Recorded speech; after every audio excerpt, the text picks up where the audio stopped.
Hi, this is Paul Carlson, CPA with AE Velocity.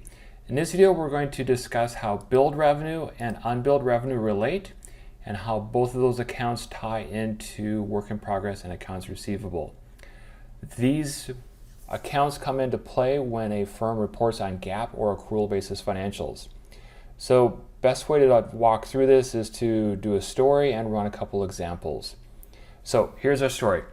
Engineering firm runs GAAP or accrual basis financials, which is the financial reporting standard all firms should use that if they care about understanding their firm's financial performance. For this one project, we have in January through March, employees complete $10,000 of services on the project each month. For some mysterious reason, time is not billed in January and March. When we get to April, the client is billed for the full $30,000 of services. Time charges stop at this point. And then in May, the client pays us for the full $30,000 balance. So let's start populating numbers.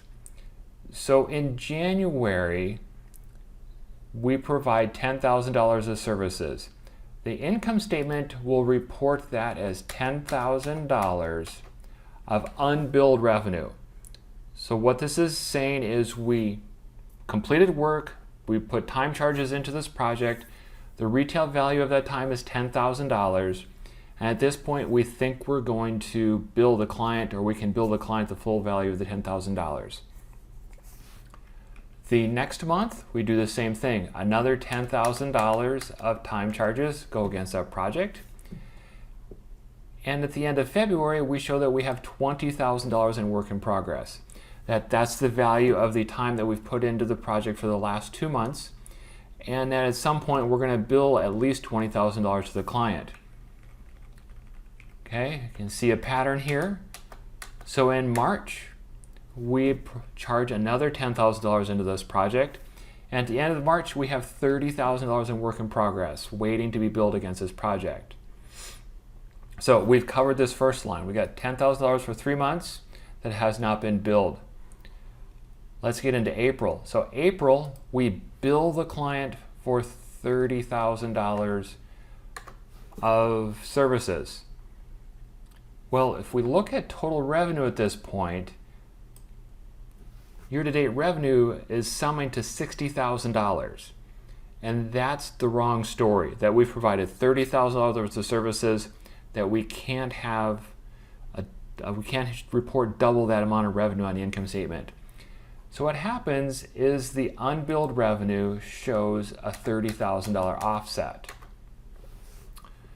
That what this is saying is we're going to take $30,000 of unbilled revenue from prior months and go ahead and bill it for this month.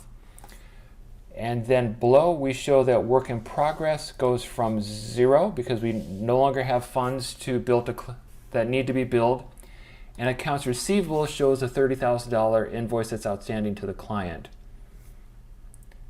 When we look at the 1 month results, that this makes sense that the total revenue for the month is 0 because there were no new time charges into that project for the month. All right, and then we get into May, and the only thing that happens in May is the client pays the bill. So our accounts receivable goes from $30,000 to 0. And so that is the connection between unbilled revenue and work in progress and accounts receivable.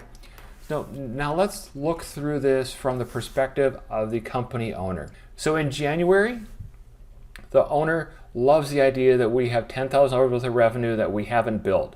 So that's great. February and March are the same story. We're showing revenue for the work that's been completed, and we're putting that revenue in the month even though we haven't billed it out to the client.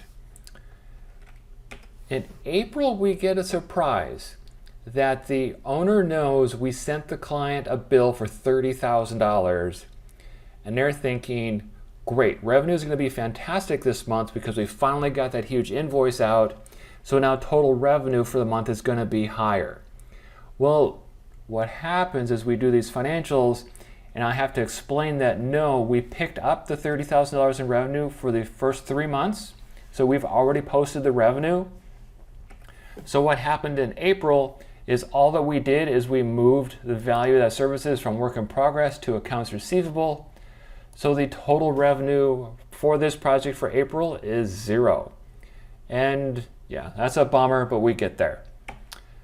Then we usually go into May. The firm owner knows that the client paid the bill. And so when someone pays us, we should get revenue. Well, that's kind of the same story again, that we have to talk about how we picked up the $30,000 in revenue back in January through March, that even though the client paid us in May, that the only effect that we have from that payment is accounts receivable goes from $30,000 to 0, and we now have $30,000 in cash in the bank, which that's a great deal that we have all this cash in the bank, but we don't have any additional revenue to pick up for the month. And with that, this is a quick overview of the relationship between unbilled and billed revenue. If you need help with these types of things for your A&E firm, please give us a shout at aevelocity.com. Thanks. Bye-bye.